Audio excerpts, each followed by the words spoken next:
கவலைப்பட வேண்டாம், அமைதியாக இரு. அப்பா, ஏன் இப்படி பண்ணீங்க? என்ன இவ்வளவு கோபமாக வந்திருக்கிறாய்? என்ன பிரச்சனை? விவரமாக சொல். நான் சுந்தரவன பெண் மைனாவை கல்யாணம் பண்ண விஷயம் தெரிஞ்சு காவலாளிகளை நீங்க அனுப்பி பலவந்தமா நான் கட்டின தாலியை நீங்க அறுக்க சொல்லி ஆள் அனுப்பியிருக்கீங்க. கல்யாணத்தை பத்தி நானே உங்ககிட்ட வந்து சொல்லலாம்னு நினைச்சேன். விஷயத்தை முன்னாடியே தெரிஞ்சுக்கிட்ட நீங்க என்ன பண்ணிருக்கணும்? என்ன கூப்பிட்டு விசாரிச்சிருக்கணும். அதை விட்டுட்டு ஒரு சின்ன பொண்ணு கிட்ட உங்க வீரத்தை காட்டுறது என்ன நியாயம்? இளந்திரையான், நாவடக்கத்துடன் பேசு. நீ இந்த சமஸ்தானத்தின் இளவரசன். நாளை பட்டத்திற்கு வந்து என் அரியணையில் அமரப்போகின்றவன்.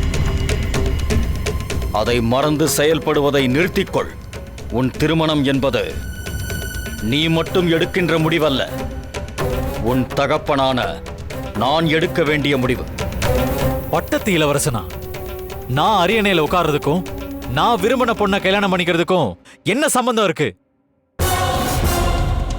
சம்பந்தம் இருக்கிறது.